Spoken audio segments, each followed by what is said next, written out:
21 जुलाई से कराची के साहिल पर फंसे कार्गो जहाज़ हैंगटोंग को निकालने के लिए रेस्क्यू ऑपरेशन का आगाज़ कर दिया गया है। जियो न्यूज़ की जहाज़ के डेक से कवरेज। पहली बार जहाज़ के अंदर के मनाजिर भी सामने आ गए। इब्तदाई तौर पर साहिल समंदर की जानिब से जहाज़ को समंदर की तरफ धकेला जा रहा है। कल दूसरे मरहले में टग्स के ज़रिए खींचा जाएगा। नुमाइंदा जियो न्यूज़ अली इमरान सैयद ने ज्वाइन किया। अली इमरान, बताइए ज़रा जहाज़ के मनाजिर क्या हैं और ये जो सारा मामला हुआ था, जहाज़ फंस गया था और फिर निकालने की कोशिशें की जा रही हैं, इनसे मुताल्लिक़। जी बिल्कुल, ये जहाज फंस गया था और 21 जुलाई को ये जहाज फंसा था। उससे 2 दिन पहले इन्होंने इनका एक एंकर टूटा था तो इन्होंने बर्थ की इजाजत मांगी थी। तो इस पूरे प्रोसेस को तकरीबन 20 दिन गुजर गए हैं। 20 दिन में ये तहकीकात नहीं हो सकी हैं। सरकारी तहकीकाती कमेटी थी, प्राइवेट कोई मेंबर उसमें नहीं लिया गया जो कि जहाज साहिल पे लगने की जिम्मेदारों का तयन उन्होंने करना था। 20 दिन में ऐसा कुछ नहीं हो पाया है। कोई इन्वेस्टिगेशन जो है कंक्लूड नहीं हो पाई है। और साथ ही साथ ये बहरहाल जरूर हो रहा है कि शिप निकालने के लिए अब 20 दिन बाद कोई प्रैक्टिकल कदम लिया गया है। जहाज को विंच के जरिए आज धकेला गया है समंदर की तरफ, लेकिन आज भी जो है विंचिंग बार्ज और टग ना होने के सबब ऑपरेशन पूरा नहीं हो सका है। तो लिहाजा कल इसे दोबारा आगाज किया जाएगा। बहुत तेज है पानी का प्रेशर। जो हमारी टीम गई थी आज तो मुसलसल जहाज हिचकोले खा रहा था और ये कि लेकिन जहाज के जो कैप्टन है और जो दीगर अमला है उसकी उम्मीद यही है। फ्लैट बैट ये जहाज है और कदरे छोटा है कि ये कराची के साहिल से निकाल लिया जाएगा। कामयाबी मिल जाएगी रेस्क्यू टीम को। जी अच्छा अली, कब तक ये ऑपरेशन मुकम्मल हो जाएगा, क्या कहा जा रहा है इस बारे में? जी 3 दिन इन्होंने इनिशियली प्लान बनाया है कि 3 दिन इसके ऊपर मुसलसल काम किया जाएगा। आज एक्सपेक्टेशंस थी कि विंचिंग बार्ज रात को पहुंच जाए लेकिन उसमें डिले हुआ, टग पहुंच जाए लेकिन उसमें भी डिले हुआ।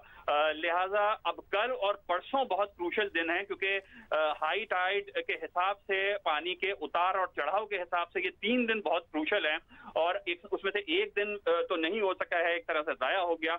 अब जो नेक्स्ट 2 डेज हैं वो बड़े क्रूशल हैं कि उसमें ये जहाज निकाला जाए क्योंकि इंटरनेशनली पाकिस्तान के लिए जरूरी है शिपिंग के लिए कि ये जहाज हर सूरत निकले, क्योंकि जब इसने मदद की दरख्वास्त की थी तो उसका जवाब मुस्बत नहीं दिया गया था। अब तक की जो मालूमात हैं हमारे पास बादी नजर में जवाब नहीं दिया गया था। तहकीकात जारी हैं, नतीजा निकलेगा, लेकिन पाकिस्तान की शिपिंग इंडस्ट्री के लिए जरूरी है कि जहाज किसी भी तरह से यहाँ से साहिल से निकले। 2 दिन का बताया जा रहा है कि 2 दिन के अंदर ये ऑपरेशन मुकम्मल होगा और जहाज के पहली बार अंदर के मनाजिर, डेक से मनाजिर आप देख रहे हैं, अली इमरान सैयद दिखा रहे थे।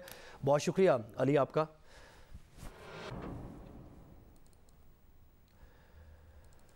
21 जुलाई से कराची के साहिल पर फंसे कार्गो जहाज़ हैंगटोंग को निकालने के लिए रेस्क्यू ऑपरेशन जारी है। अली इमरान का बताना था कि अब मज़ीद 2 दिन और लग सकते हैं, बताया जा रहा है। और पहली बार जियो न्यूज़ की टीम ये मनाजिर दिखा रही है जहाज़ के अंदर के भी।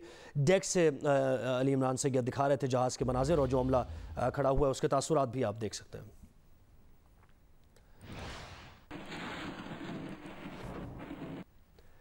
वज़ीर-ए-आज़म इमरान खान कहते हैं कि गरीब ममालिक का मसला है कि करप्ट साहिब इक़्तिदार मुल्क से पैसा चोरी करके बाहर भेज देते हैं। पाकिस्तान में मनी लॉन्ड्रिंग रोकने की कोशिश कर रहे हैं। कोशिश है गैर कानूनी तौर पर डॉलर मुल्क से बाहर ना जाए। कराची शिपयार्ड में ship lift and transfer system की इफ्तिताही तकरीब से खिताब करते हुए वज़ीर-ए-आज़म का कहना था कि अफसोस होता है कि पाकिस्तान जिस तेज़ी से ऊपर जा रहा था वहाँ तक ना पहुँच सका। हम बैरूनी कर्ज़ों पर इन्हसार करने वाली दरामदात पर मबनी मईशत बन गए। हमें गैर मुल्की सरमायाकारी, ज़र मुबादला और बरामदात बढ़ाकर मुल्क में आने वाले डॉलर्स में इजाफा करना होगा। करप्ट साहिब इक़्तिदार मुल्क से पैसा चोरी करके बाहर भेज देते हैं। जो गरीब मुल्कों का मसला है वो रोकें, मनी लॉन्ड्रिंग रोकनी है। जो हम पूरी कोशिश कर रहे हैं अब कि इस मुल्क से डॉलर्स गैर कानूनी तौर पर मुल्क से बाहर ना जाएं। जब भी कोई वसाखियों के ऊपर चलता है तो उसकी अपनी जिस्मानी कुव्वत कमज़ोर हो जाती है। वो जिस ट्रैजेक्टरी पे पाकिस्तान ऊपर जा रहा था, बहुत अफसोस होता है कि हम उस पोटेंशियल पे नहीं पहुंच सके। हम एक आसान रास्ते पे चले गए, इम्पोर्ट लेड इकॉनमी बन गए, डिपेंडेंसी सिंड्रोम आ गया, फॉरेन एड के ऊपर एक रिलायंस आ गई। हमने अपनी कुव्वत पहचानी नहीं। अपनी एक्सपोर्ट्स को हमने प्रमोट करना है, ओवरसीज पाकिस्तानीज को इनकरेज करना है कि वो रेमिटेंसेस बैंकिंग चैनल से भेजें, फॉरेन इन्वेस्टमेंट को अट्रैक्ट करना है हमने। कराची शिपयार्ड में तकरीब से खिताब करते हुए वज़ीर आज़म इमरान खान ने एक मरतबा फिर न्याजियों का जिक्र किया और chief of the naval staff Amjad Niazi की काविशों पर उन्हें खिराज तहसीन पेश किया। गुज़श्ता महीने आज़ाद कश्मीर में इंतखाबी जलसे से खिताब करते हुए भी वज़ीर आज़म ने न्याजियों का जिक्र किया था। आज जो मुझे सबसे ज़्यादा खुशी हो रही है, अमजद न्याजी हमारे न्याजी हैं, हालांकि मियाँ वाली से नहीं है, होशियारपुर से आप, लेकिन मुझे खुशी सबसे ज़्यादा ये है कि आपने उस तरफ कदम उठाया है और इसलिए मैं आज बड़ा फ़ख्र महसूस कर रहा हूँ। और इस इनॉग्रेशन पे मैं अपने वज़ीरों को भी लेके आया हूँ और मैं आज आपको खिराज तहसीन पेश करता हूँ। अब्दुल कयूम न्याजी, न्याजी हम कैसे आ गया, ये मैं बड़ा हैरान हूँ। वैसे हम न्याजी सारी जगह फैल गए हैं।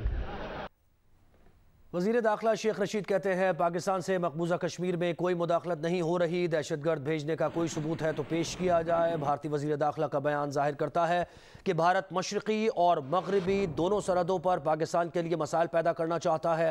अफगान सफ़ीर तहकीकात में ताउन नहीं कर रहे, उनकी बेटी सियासी पनाह पर जर्मनी चली गई, मोबाइल फ़ोन भी नहीं दिया जा रहा। इंडियन वजीर दाखिला ने जो स्टेटमेंट दिया है कि हम मकबूजा कश्मीर में दहशतगर्द भेज रहे हैं, ये सब झूठ है और गैर जिम्मेदाराना उनका बयान है। इसका मतलब ये है जो हमारे शकूक हैं कि वो हमारे लिए ईस्ट और वेस्ट दोनों तरफ प्रॉब्लम्स क्रिएट करना चाहते हैं। अल्लाह के फजलो करम से मैं खुद भी चारों सूबों में अगर वक्त मिला तो जाऊंगा और हमारी पूरी कोशिश होगी कि सिक्योरिटी को मुहर्रमुल हराम में देखा जाए। तमाम आज़ादाराना के जुलूसों को फुल प्रूफ सिक्योरिटी देनी है। फाटा में हमने आज किया है, सिर्फ फोन की बंदिश की है, 3G और 4G की आज से 10 मुहर्रम तक रहेगी। नवीद मुक़द्द के सारे बाप को भी, उसकी वालदा को भी, उसको भी, सब लोगों को ECL में डाल दिया गया। PTI रहनुमा असद खोकर के भाई मुबश्शिर खोकर के कत्ल केस के एक और मुलजिम बाबर को गिरफ्तार कर लिया गया। पुलिस के मुताबिक मुबश्शिर कत्ल केस में गिरफ्तार मुलजिमान की तादाद 3 हो गई। गिरफ्तार तीनों मुलजिमान को ताहाल अदालत में भी पेश नहीं किया जा सका।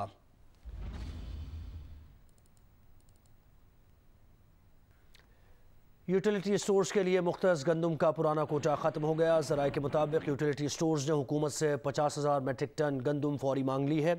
यूटिलिटी स्टोर्स कॉरपोरेशन ने वजारत सनअत व पैदावार को ख़त लिख दिया है। नुमाइंदा जियो न्यूज़ आमना आमिर ने में ज्वाइन किया है। आमना, इस मुमकिन बहरान से बचने के लिए क्या कोशिशें की जा रही हैं? जी बिल्कुल, यूटिलिटी स्टोर्स के अक्सर स्टोर्स पे पहले ही आटा की जो है वो किल्लत देखने में सामने आ रही थी और इसके लिए बाकायदा तौर पे यूटिलिटी स्टोर्स ने जो है वजारत सनअत व पैदावार को खत लिख के कहा है कि उनको आटा फ्राहम किया जाए, 50,000 मेट्रिक टन गंदम फौरी तौर पर फ्राहम की जाए ताकि जो मुमकिन तौर पर बुढ़ान आ रहा है आटे का, उससे बचा जा सके। क्योंकि इस वक्त यूटिलिटी स्टोर्स पर जो है आटा जो है 950 रुपये का 20 किलो का थैला दिया जा रहा था। और यूटिलिटी स्टोर ने खत में ये भी वजारत सनअत व पैदावार को लिखा है कि पास्को से या दरामदी गंदम उनको फ्राहम की जाए जो पास्को ने इस वक्त मकामी सतह पर खरीद के रखी है, या तो उसमें से फ्राहम की जाए या फिर दरामदी गंदम जो पाकिस्तान पहुंच चुकी है उसमें से उनको कोटा दिया जाए। जी बहुत शुक्रिया आमना आमिर।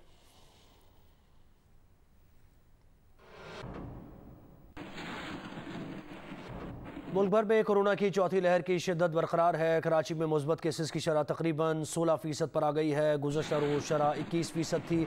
हैदराबाद में शरह 17 और सिंध में 9% रही। पंजाब में शरह तकरीबन 6% और लाहौर में शरह 9% रही। इस्लामाबाद में शरह 10% से ज़्यादा रिकॉर्ड की गई।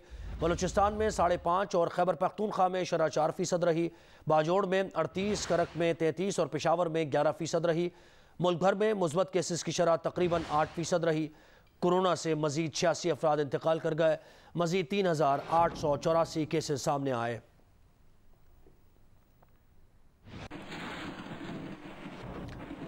रावलपिंडी में कोरोना टेस्ट मुस्बत आने की शरह सवालिया निशान बन गई है। सूबाई महकमा सेहत और रावलपिंडी इंतजामिया की रिपोर्ट्स में तजाद पाया गया है।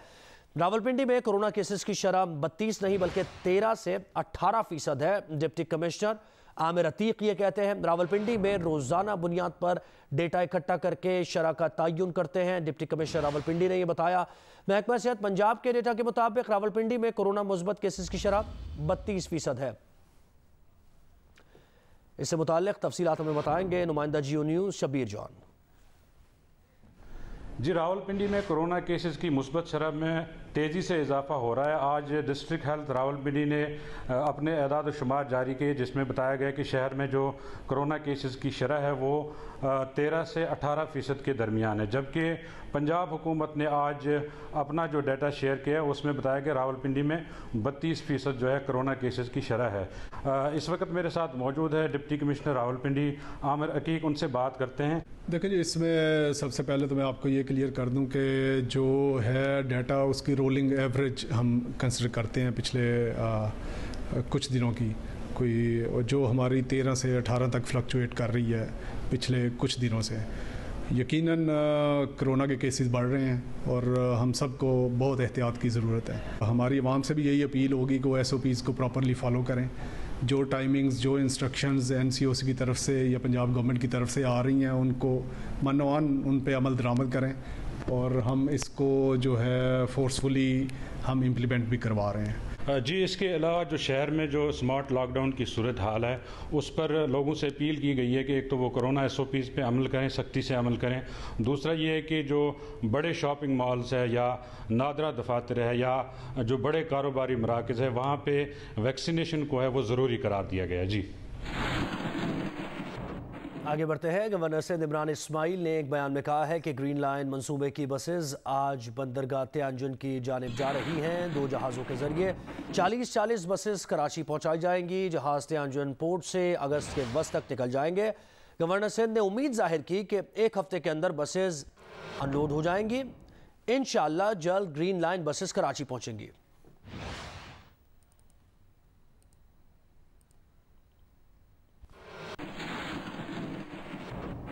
जैसे जैसे यौम आज़ादी करीब आ रहा है, इस्लामाबाद में तैयारियां ज़ोर पकड़ रही हैं। ख़वातीन, बच्चे और नौजवान किस तरह तैयारी कर रहे हैं, ये बताएंगे नुमाइंदा जियो न्यूज़ मुजाहिद हुसैन। जी, जैसे जैसे यौम आज़ादी करीब आता जा रहा है वैसे वैसे वफाकी दारुल हुकूमत इस्लामाबाद में तैयारियां ज़ोरों शोर से जारी हैं। शहर के मुख्तलिफ इलाकों में तरह तरह के स्टॉल्स देखने में आ रहे हैं। इन स्टॉल्स में ख़वातीन के लिए सफ़ेद और हरे रंग की ज्वेलरी, जबकि झंडे के डिज़ाइन के कपड़े और खिलौने बच्चों के लिए मौजूद हैं। कश्मीरियों से इज़हार यकजहती के लिए न सिर्फ पाकिस्तान बल्कि मकबूजा कश्मीर का झंडा भी यहाँ पर देखने में आ रहा है। जी, कराची की इंसदाद दहशतगर्दी अदालत में कुरंगी की 6 साल की बच्ची से ज़्यादती और कत्ल केस की समाअत हुई। पुलिस की जानिब से पेशरफ्त रिपोर्ट अदालत में जमा करा दी गई। मुलजिम जाकिर उर्फ फंटोला ने जुडिशल मजिस्ट्रेट शर्की के सामने एतराफ़ जुर्म कर लिया है। नुमाइंदा जियो न्यूज़ अमीन अनवर ने में ज्वाइन किया है। अमीन, आपके पास क्या अपडेट्स हैं? बिल्कुल, 6 साल बच्ची से ज्यादती और कत्ल केस में पुलिस की जानिब से मुलजिम जाकिर उर्फ फंटोला के खिलाफ जो केस था उसकी रिपोर्ट इंसदाद दहशतगर्दी अदालत के मुंतजिम जज की रूबरू पेश कर दी है, जिसमें पुलिस ने यह बताया है कि मुलजिम ने 4 अगस्त को जुडिशल मजिस्ट्रेट शर्की की अदालत में 2 चश्मदीद गवाहों की मौजूदगी में अपने जुर्म का एतराफ़ कर लिया है।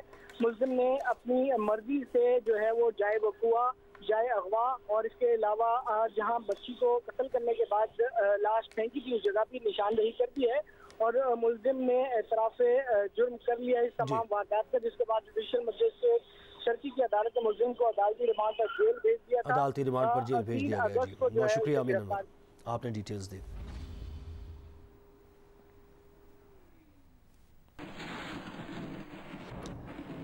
सदर मुस्लिम लीग नून शहबाज शरीफ PDM इजलास के लिए मुतहर्रिक हो गए हैं। ज़राए के मुताबिक शहबाज शरीफ की कल होने वाली PDM सरबराही इजलास के लिए पार्टी कायद से मुशावरत हुई है। नुमाइंदा जियो न्यूज़ उस्मान भट्टी ने में ज्वाइन किया है। उस्मान भट्टी, कहिएगा क्या अपडेट्स हैं आपके पास? जी, जैसा कि कल जो है PDM का इजलास इस्लामाबाद में होने जा रहा है, इस इजलास में मियां मोहम्मद शहबाज जो के सदर हैं वो शिरकत करेंगे और ज़राए के मुताबिक ये हिकमत अमली तय कर ली गई है कि जो मुल्क भर में के वहाँ पर हल्कों में जो नून लीग के मेंबरान असेंबली हैं वो अपने आप को एक्टिव करेंगे और लोगों को मोबिलाइज करेंगे ताकि हुकूमत के खिलाफ जो है महंगाई और इस बेरोजगारी के खिलाफ टफ टाइम दिया जाए। और इस हवाले से मियां मोहम्मद शहबाज शरीफ जो ज़राए के मुताबिक कल इस्लामाबाद के लिए रवाना होंगे और PDM के इजलास में शिरकत करेंगे। जी, बहुत शुक्रिया उस्मान भट्टी।